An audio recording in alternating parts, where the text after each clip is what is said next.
Buckle up for AEC Trailblazers, the Founders Files, where we crack open the stories of the brightest minds in the AEC startup scene. Forget institutional pitches. We're diving deep into the real personal journeys of these industry disruptors. Get ready for some casual chats firsthand. Hello, and welcome to the AEC Trailblazers podcast, where we interview the most amazing founders of the AEC. Here with us, we have Tom Dean. Tom, with an extensive experience in cost and risk management for construction, has been involved in over $5 billion worth of projects, ranging from school to hospitals. His passion for business development and strategy for securing contracts drove him to co-found ProjectMark, a smart CRM platform where he currently leads as CEO. Outside of ProjectMark, Tom loves traveling and hiking with his wife and watching Manchester United play. You want to say hi, Tom? Valentin, great to see you again and catch up. And yeah, watching Manchester United play isn't the happiest moment of my life right now, but certainly I get some sort of enjoyment from it. Oh, I didn't know you were a fan of Manchester United. I'm so sorry to say this, but I like Manchester City more than...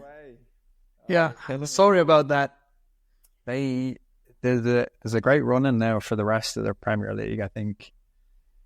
Yeah, it's going to be between themselves and Liverpool, I think, but Arsenal are chasing as well. So, yeah, unfortunately, Manchester United haven't been in the chase for a long time, but one day we'll be back. Back to the golden years. And another fact that I would like to add to your bio is you're one of the best hosts when you visit San Francisco. So I'm just gonna leave it to that. Yeah, as you know, Valentin, an Irishman is always up for a happy hour. So, anytime you're in San Francisco or any of your friends are in San Francisco, give us a shout. We'll make sure they have a good time. We'll do, and I will make sure that I will be mentally and physically prepared for that. Good stuff, for sure. But then, you now that you mentioned you're Irish, I would love to learn a little bit about your journey and how an Irish ended up living in San Francisco and founding a successful startup of the AEC. Yeah, for sure.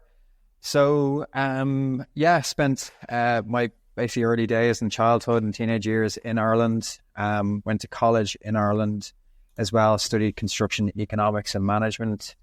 Essentially, my whole life surrounded construction. Family were in construction. I was always really inclined to, I honestly, back when I was 15, 16 years old, I wanted to move into the trades early on. And then for whatever reason, I started to look at architecture and then ended up doing a degree in construction economics and management, which was essentially quantity surveying. The United States had always inspired me. Always wanted to work on some big and major projects. And my grandfather back in the day spent a lot of time in New York laying blocks in the 70s. So he used to come and tell us a whole bunch of stories about working in construction. And it was something, as many Irish people, moved to the United States, especially in the construction side of things. When we finished our degrees, myself and a few friends had moved over. We pretty much just got on a plane to Los Angeles. No credit history, no car. And that was that. So we landed in LA, and the first few weeks we were knocking on doors trying to get a place. I had scheduled some interviews trying to get a job, and that was really the start of my career in the United States. So started off as working with a general contractor, building out a restaurant. Then I moved on to another general contractor that I spent for a couple of years. And then I wanted to move back into the owner's rep role, so something that I had studied in Ireland and used them sort of skills on some larger projects. So worked with a great company called MGAC for about 5.5 years. That took me kind of east and west coast working on some major work. And funnily enough, one of our co-founders, Noel, was my college roommate and had a very similar story. So he had moved to San Francisco all them years ago, and he was working in the construction industry. And he ended up working and leading a project for Tishman Construction. It was a high-rise development in the city. I was working on a high-rise development in Los Angeles, and we got invited to bid on a project up in San Francisco. And I was thinking, somebody's told me about this project. And I called up Noel, my co-founder, and I'd mentioned, do you know anything about this project? We're after getting invited to bid. It's a huge opportunity for us. And lo and behold, Noel was leading the project and leading the interview process. So my team wanted myself to go up and potentially move if we won the project and be involved in the interview process and present our team with the rest of our team members. And lo and behold, my college roommate is across the other side of the table with our fate in his hands. So that's how we ended up in San Francisco. We went through a series of interviews with Noel. He forgot that we were, best buddies during that time. He wouldn't share any information with me. But we ended up winning that project, and it was on that project we spent a couple of years and we started to see the real emergence of construction technology. You've got the likes of PlanGrid and Building Connected, these amazing softwares that were really optimizing, different workflows, especially in pre-construction estimating and drawing management and document control. And between Noel and myself, we always felt that business development and marketing was such a huge workload for the construction industry. And this was something that I was massively passionate about. And when you look at the technology offerings that exist, incredibly underserved. There's, one legacy technology that has been around for, 30 plus years, and absolute credit to them. But there's no modern, industry solution that really empowers companies to be better at business development and marketing. The other options are agnostic offerings such as Salesforce and these type of CRMs that you have to pay an arm and a leg for in order to configure for construction companies. And oftentimes we hear the construction or folks within construction companies feedback, there's just too many bells and whistles, or it's too, it's too clunky, it's too hard to use for we're a construction company. We don't need any of this. So what we're trying to do is completely simplify things, build a CRM that's purpose-built for the industry, that's super simple to use, super easy to manage your project opportunities, manage your client relationships, have data much more visible and transparent around, team members, and empower collaboration. And then lastly, with all that data that you're storing, how can you leverage that data to go and win the next project? So really streamlining the RFP process as well. So yeah, that's really the full story from being in Ireland all the way to, starting the ProjectMark journey. That's really cool. And it's a big coincidence that with your co-founder, you ended up working on the same project. It was kind of destiny, right? That you were meant to start working again so that you could found ProjectMark. Well, one of the critical components of us still being alive was actually meeting our third co-founder. So it was Noel and myself that kind of initiated the concept, but Anthony really put it, and to your expertise, initially we outsourced an MVP because we didn't have any technical expertise. And then we met Anthony through a mutual who was also Irish, but Anthony was a senior software engineer at Bitco. And he had, again, being from Ireland, his dad was a contractor, has had construction experience as well. We thought he'd be the perfect fit. When we presented the idea to him, he immediately got it. So yeah, it's been really the three of us for the past 3.5 years working together, which has been awesome alongside our great team. That's so great. Another big coincidence, right? Like another guy from Ireland and with a construction background. Not even if you try to get that people, you're gonna do it on purpose. It's just something it's that crazy. So Noel and Anthony are from a pretty rural place in Ireland, quite a small population, and they went to the same school in different grades. So that's how crazy it gets. So we all, between the three of us, we all knew each other, at some point. And it's great. It's great to have. They often say don't go into business with your friends, but I think for myself, Noel, and Anthony, we hold each other really accountable, but we have massive respect for each other as well. And when things get really challenging, it's great to have that bond, because we're so committed to each other, but we're so committed to the cause of ProjectMark as well. Oh, you know what? That's a really, really great point, that don't get into business with friends. Like, I don't completely agree with that phrase in terms of like, yeah, you're not going to get into business because she's just your friend. I get it. That makes sense to me. But I feel that the best partnerships are because your partners are your friends. Exactly. Like, everybody has friends that you wouldn't go into business with. And I'm sure some of my friends, would say that about me. It's just like, you have to work well together. And I think that's something that Noel and myself have, especially we complement each other really, really well. And Anthony as well, as we came to learn Anthony and get to know him in the early days. But it comes down to respect and keeping any sort of emotion outside of, work. We're here to work. We're here to, progress the mission of ProjectMark. And we're all gearing towards that same goal. And it makes it really fun as well. We're really lucky. That's cool. And now that you bring your beginnings, how was it? Like, who came with the idea of doing CRM for the AEC? Was it something that you were both thinking, or how did you come up with the idea? Yeah, so we were bouncing around ideas. Both myself and Noel had spent, a decade in the industry, so we were kind of throwing ideas against the wall.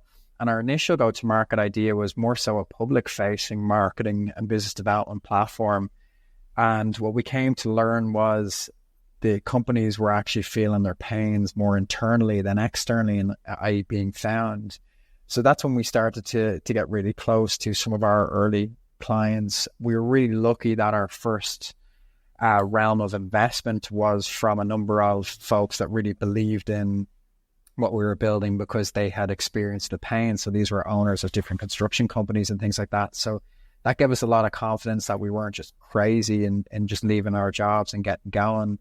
But as we started to really get in the weeds of product development, communicate with clients, we started to see some real opportunities in the marketing side of things, and then into the sales and CRM platforms. So yeah, it's an evolution. It's consistent iteration and consistently, communicating with the most important people, i.e. your customers. And now we let our folks just lead the way.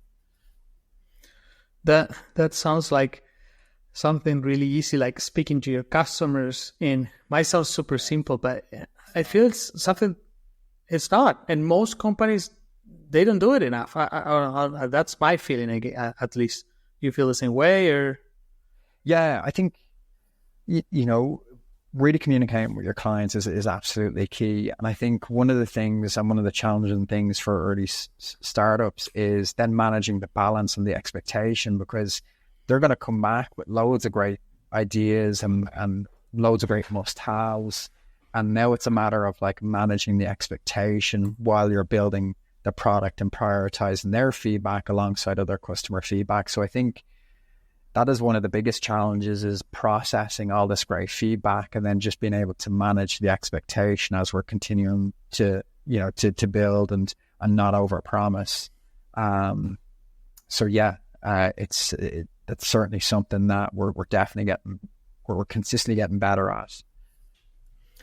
And I'm just curious, because like typically most startups in the AEC, and we did a study on this, that most startups in the AEC, they just target the design phase of the whole process of a building. Most of them do design phase. Some of them do pre-design. Some do construction. So where you are, there are not many startups that are doing something like you're doing, not focusing on the design or like fancy 3D stuff being automated. But I feel it's a critical point for a company to get money. So it's kind of one of the most important parts of the process. So why do you feel that's the case, that there are not that many startups in your space nowadays?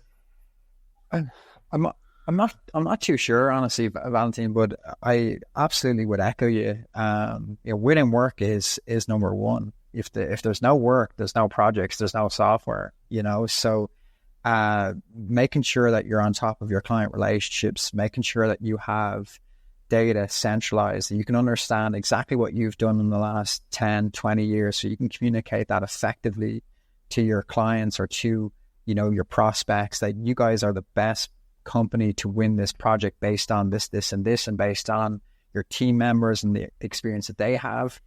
That is absolutely critical. Same thing with, marketing to future talent and ensuring that, they're selecting the best company to work for, because at the end of the day, construction is a people's game and you want to be bringing in the best talent. So business development, marketing, this covers so many components to winning work. And oftentimes people often conflict like a CRM with, hey, I need to chase new sales, but I'm okay because I have my clients. And it's about managing them existing client relationships. We know the construction industry is largely a word of mouth business. It's not something like ourselves selling software that we have to build a series of net new leads. Of course, companies will want to continue to add to their client base to diversify for the cyclical nature of construction. When things go wrong, you want a set of clients that are diversified to continue in business. But at the same time, we do understand that a lot of business is repeat work. And why is it repeat work? Is because they execute well on the project, but they've built a really strong relationship along the way. And our software really empowers teams to be business development minded. That's a really interesting point, and it's a really great point that like a lot of companies think, I already have clients, I don't need anything to manage them, because I have been working with them for maybe decades, right? Not only years, but decades. And I feel that the AC is getting more and more competitive. The margins are thinner and thinner, and there are more players on the market. So there is no way, like if you want to stay alive, there is no way you can think like that nowadays. And then on the other side of the spectrum, there are companies that are new on the market, and they think I will never win a bid because I'm new and I'm smaller than the other companies. What would you suggest to these like new players or smaller players that might be local players on a small town and they want to grow state-wise or country-wise? What do you recommend to them? Yeah, so in construction, like you're just not going to grow that fast. Part of it is insurance. Like what can you bond for certain projects based on, what you've done in the past and things like that. So you can't be, a small company and then like in 2 years' time be competing with some of the, the national companies for a high-rise project. But, it really depends on companies that start small, right? There might be founders of smaller companies that have came from large companies that have that experience, that have a client list, that, get one or two early client jobs, and that's all you need. It's one or two projects, and then all of a sudden, you're building that sort of funnel. And then there's folks that are starting maybe net new in a city.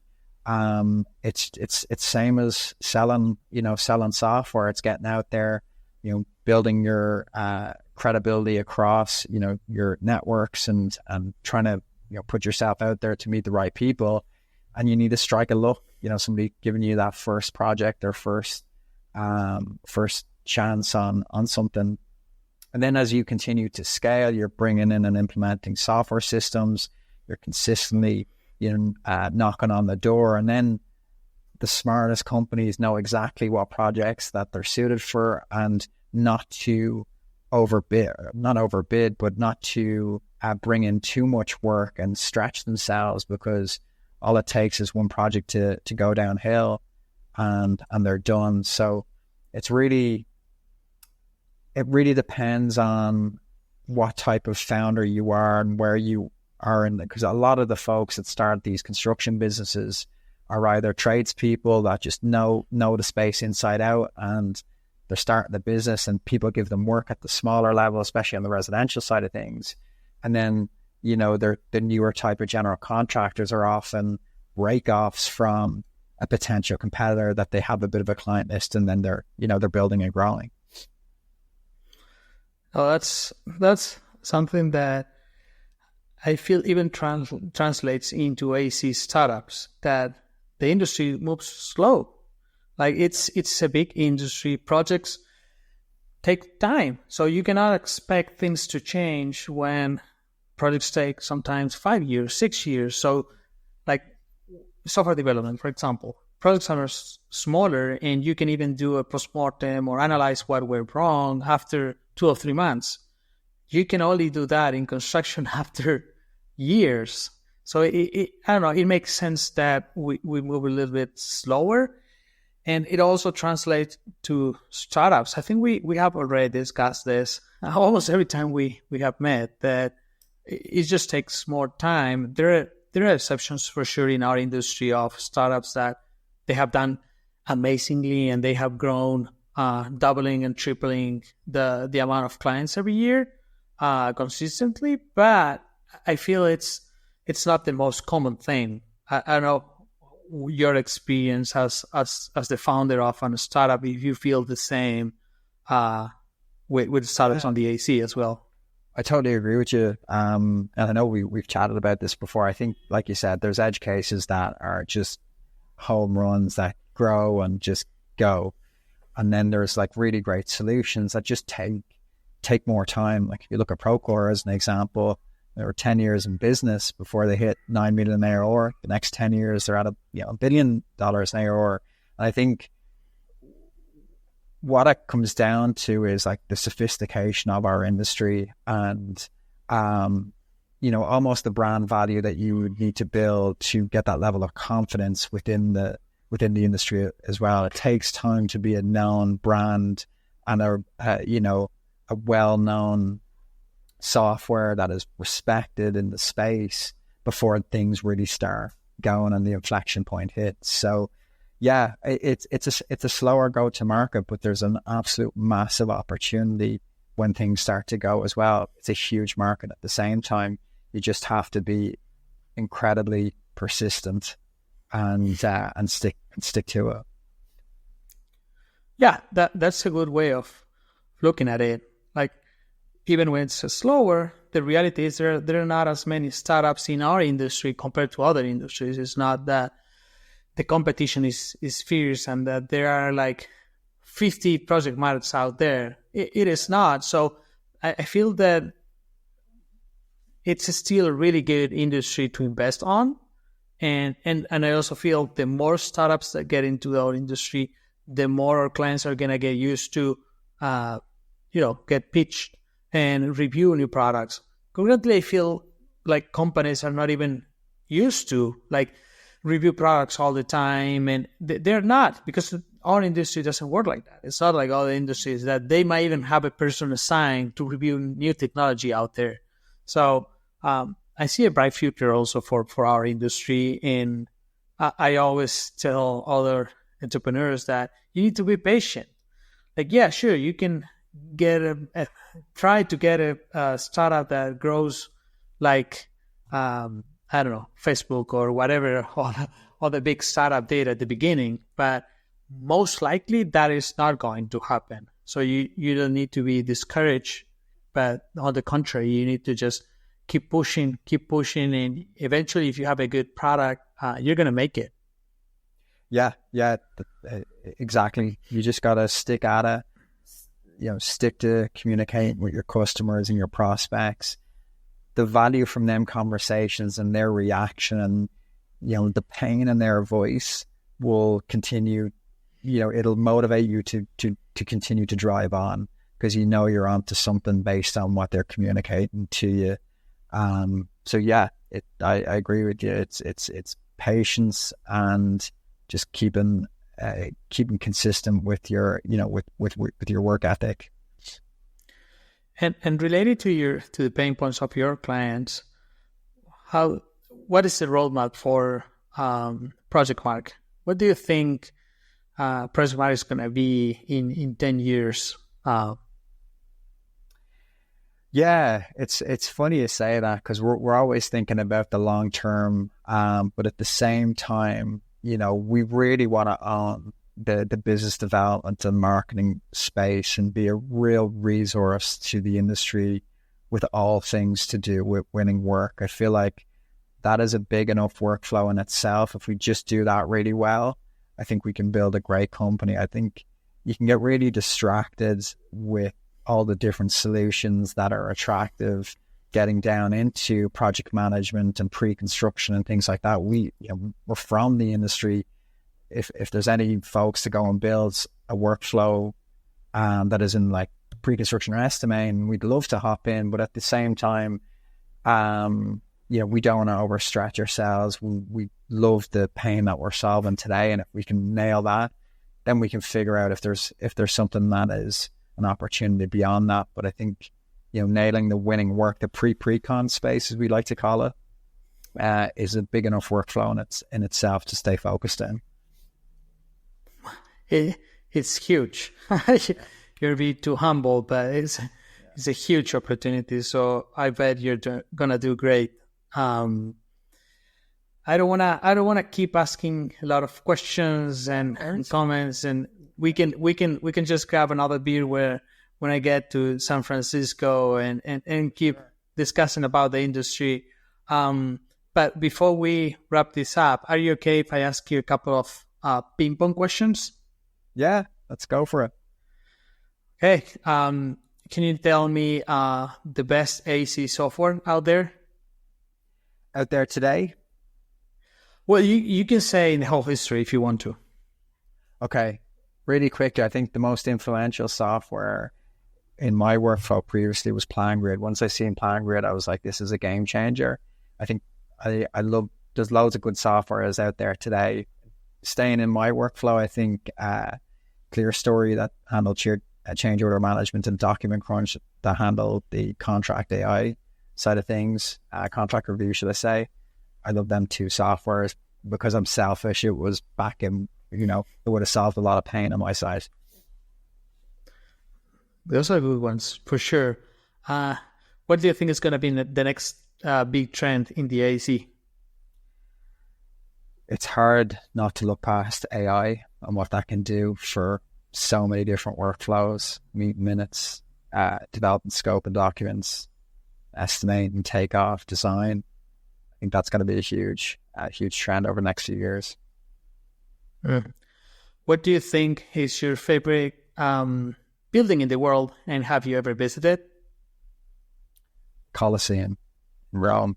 I think, yeah, that is the epitome of why construction is awesome. How many years ago was that built and it's still standing? Like that's just pure inspiration. It's just insane. We build buildings today to last 50, 70 years, and there you go, building more than 2,000 years, still standing. Is just insane. And finally, any book that you recommend? Wow, a book that I'd recommend. Reading a book recently. Rick Rubin is the author. He's the Grammy Award music producer. It's called The Creative Act of Being. Pretty sure it's Creative Act of Being. Really fresh perspective and thought process. So definitely not the way I think, and I really enjoyed that book to tries to reshape the way I think about things. So I thought that was great. Nice. I will make sure to read it. Yeah. I'm a voracious reader, so I will make sure to read it, and then we can discuss the book. Yeah. Have you seen Rick Rubin? Do you know what he looks like? He's like, no, like big white beard, like tinted glasses. Like if you had a look at him and you seen the book, you're like, it starts to make sense. He's just, you can tell he's a very, very unique perspective on things, but it's really refreshing, to be honest. So yeah, no, definitely recommend it. Cool. Before we say goodbye to each other, where can people know more about ProjectMark or contact you? Yeah, so head to our website, projectmark.com. There's a little button in the top right-hand corner to see it in action, so you can hit that button. You'll actually get a sense of the software. There's a short video. And then, yeah, feel free to reach out to us via the contact form, or find me on LinkedIn and connect and shoot me a message. Would love to chat. Great. Thanks so much for being here, Tom, and hope to see you next time. Yeah. Looking forward to catching you for a few beers in San Francisco again. Thanks, Valentin. You can count on that. Bye-bye. See ya. Thanks to our listeners. If you like this content, you can find past and upcoming episodes in aecworks.everse.com and at all of our Everse social media. We'd love to hear from you and recommendations for new content, so leave us a DM and we'll make sure to catch it.